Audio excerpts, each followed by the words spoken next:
Good afternoon, everybody. We Paddy from across the shuck. How's my little potato chips today? So, what are we doing today?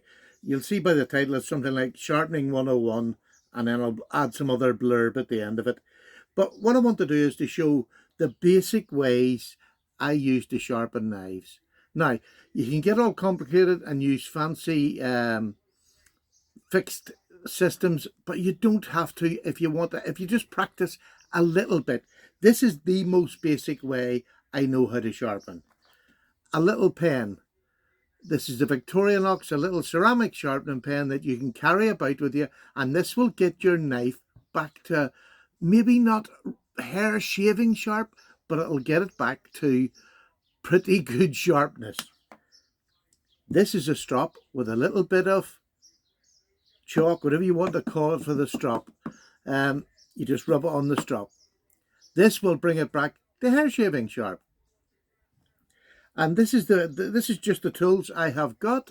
A traditional knife, and I'm going to use these because this is what I use. And people always say, why are you going to use 1095? It's a rubbish steel. You're paying £100 odd for GEC. Why do you use that when you can get much better steels? I'm going to show you why I use this and why it's a great steel for a pocket knife.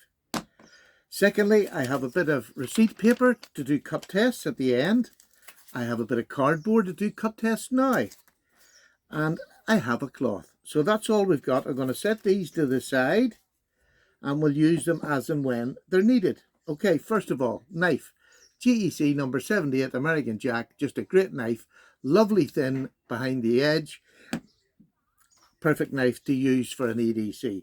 This is a victorinox sharpener. You just take the pen side of it off and you put that in the top so that you can sharpen and you have a nice handle to do that. I hope this is coming out all right. So there's that. There's the pen.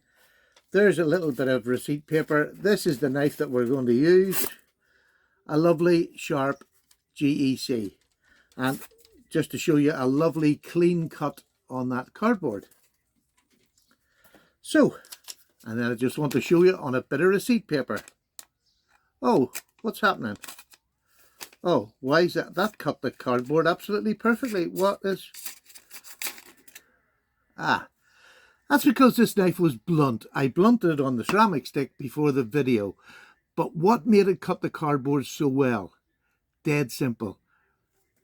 The geometry of the blade. And this is why 1095 and a traditional pocket knife is so good, because the geometry behind the edge, all you see in these other videos now these days is these modern knives and they're so they send them away to get regrinds for slimness behind the edge.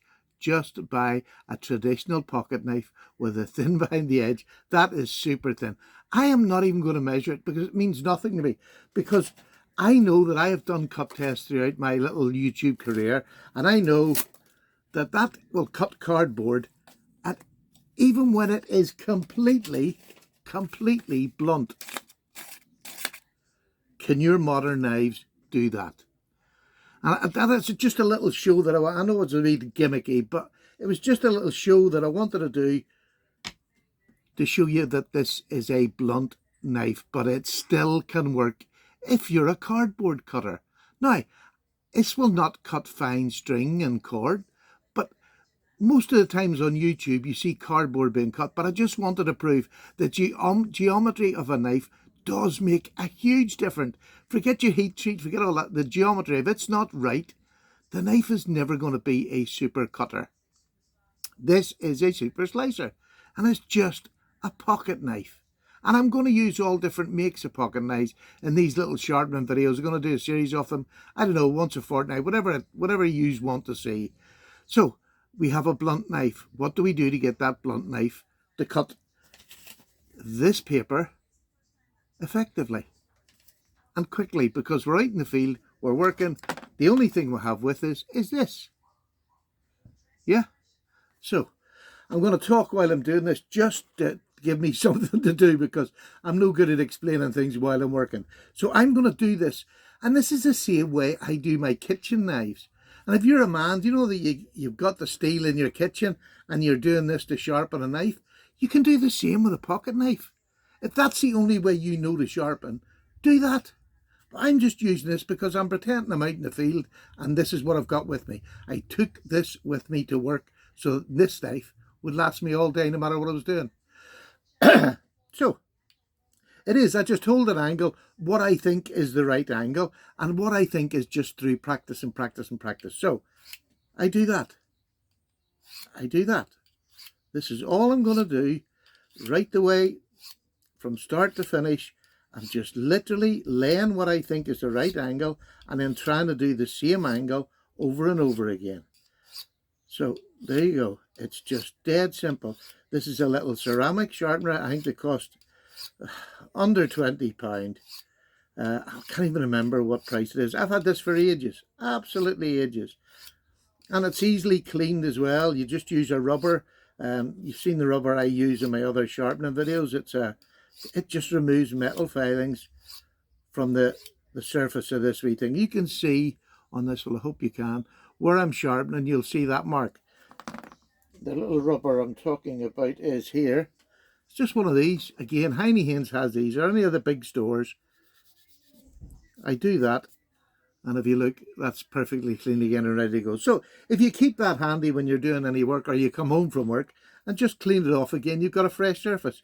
And you're not putting any pressure on this. This is literally, as you do your knife on a steel in the kitchen, all you're doing with this is just rubbing it back and forwards. Now, I know I have an angle that I want to keep, and that's what I just try to do it. And I'm not perfect at doing it, but I don't check. I don't sit there doing all this nonsense. For me, now, it's not nonsense because that's the way people sharpen. I didn't mean it like that. But you don't need to do all that to get a knife sharp enough to work. And that's what we're trying to do, is just get a knife that's sharp enough to work. We can do all our fancy sharpening when we want, you know, mirror finishes for our blades that we're never going to use. Or if you do use it, again, I'm being sarcastic. But it's just, I hear an awful lot of, you know, nonsense said about sharpening. It is not difficult. Learning how to do something like this is surely not that difficult. I mean, most of us can move our hands back and forwards. And I have easier ways of doing it. I'm just showing, this is the one that I would use when I'm outside. If I'm going to go somewhere and I think I might use the blade more than normal, if this is in my pocket or in the bag I'm carrying, look, it weighs nothing.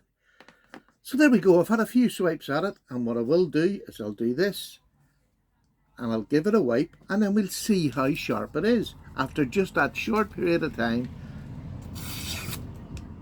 Now, isn't that a difference? That's the same bit of paper I was trying to cut earlier on, and that is now fighting sharp and ready for work. Yeah? So, look, I'm sorry, but anybody can learn how to do that in a really fast period of time. And that's all most of us will ever need in a pocket knife, is this stupid little stick. There's lots of stupid little sticks out there that'll do exactly the same thing. You know, it's just a fine. It's not rough. So you don't let your knife go as blunt as even I done. You would use it before that, and it would take about 4 swipes, and that would be it. The best thing to do after that is when you come home and you've used your knife, because this is now perfectly usable. Sorry, when you're in the field, on the other end of that, you have a little ceramic V-shaped sharpener, right? This is not for sharpening. What you do is you set your knife down and literally just lay that on there and just run it up the knife twice. That's all I do. And what that does is removes any little burr that you have there, right? So the burr's removed, the knife is sharp. The best thing you can do when you get home is not resharpen it again and take metal off. It's get a little strop block, make one yourself. Doesn't it? You've seen some of the ones I have. They're tiny wee things. And all I do then is lay the angle down. Again, you do not have to be ultra precise. Just lay it down and gently take your knife up and down. So you're starting at the point. So you start there and you come down and you move the knife around down to the flat. Can you see that? You just move it down to the flat.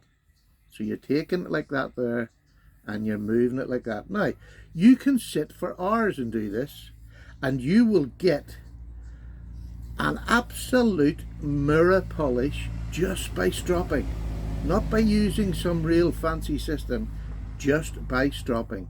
And if you do it every day, the polish will get better and better, and your knife will get sharper and sharper. So there's that. It took what, a couple of seconds. Again, I like to just give it a little wipe off, take any excess of the polish we're taking off there. That is a really sharp knife. Okay, so we have a really sharp knife. Is it shaving sharp? This is where you're going to have to trust me, because I've got very blonde hairs. I hope you can see that. So there's a shaving sharp knife from blunt when it wouldn't cut this, but the geometry let it cut this. Now the difference is amazing, and I just want you to see how clean that is compared to even the first cuts I done. So is knife sharpening complicated? Is it hard? No. I hope proved that. That takes no time. You've sharpened, most men have sharpened their kitchen knives with a steel. That's all you're doing, is getting a cheaper version of a steel that's ceramic, and you can use this for your kitchen knives now. So there you go. You can get it done in seconds. Or not seconds, but in a couple of minutes. I don't know how long this video is. This is from A to B, no cuts, no editing. I don't do that anyway, but just done with very simple utilitarian tools.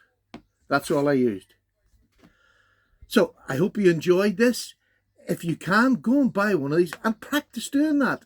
Come back to this video, have a look, see what I'm doing. I'm doing nothing complicated. There's no tricks. I've done it all live. There's no tricks. Just set the angle that you want to do it. And to start doing that, what I would suggest you do, if you like, is get a black marker, right? Get a black marker and run it down the edge. And then as you're doing that the first couple of times, you'll see where you're rubbing that black permanent marker off. And that'll let you know, oh, that's a good angle. I'll try and keep doing that.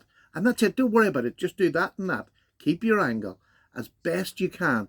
And I would say within 2 weeks, you'll be able to sharpen a knife that's blunt to sharp to hair shaving sharp with a strop in a matter of 5 minutes.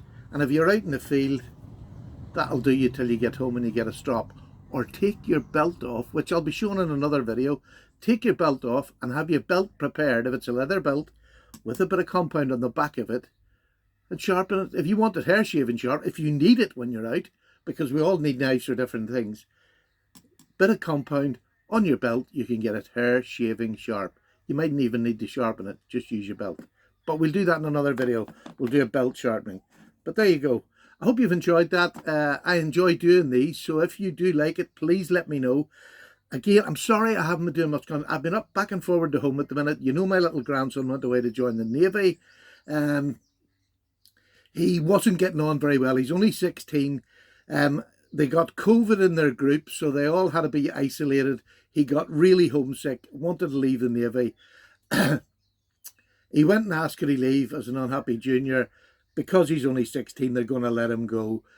He then went to get his COVID test before they could let him get the plane back over home. He now has COVID, bless his little cotton socks. So I have to wait for him to get over COVID, and then he has to wait another 10 days before he'll get flown back home. In the meantime, his homesickness has passed for a bit, and he now wants to see if he can stay on. We don't know what's going to happen at the minute, but as you can imagine, his mommy and us, we're all for him staying on and doing it. But we didn't want to put a 16-year-old through it. Look, he's my daughter's child and our grandchild. We'll back him 100% no matter what he wants to do. But so it's been a bit of a difficult time for everybody. And I've been up and down the home.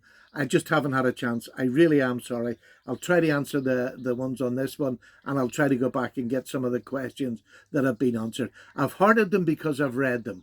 And if I hurt you, I've read your comment. So please don't be offended. Just things are a wee bit up and down at the moment, and I'll get back soon, hopefully, to normal. Not likely in my family, but take care, folks. Thank you very much for watching. Let me know what you think about it. All the best. Paddy's gone.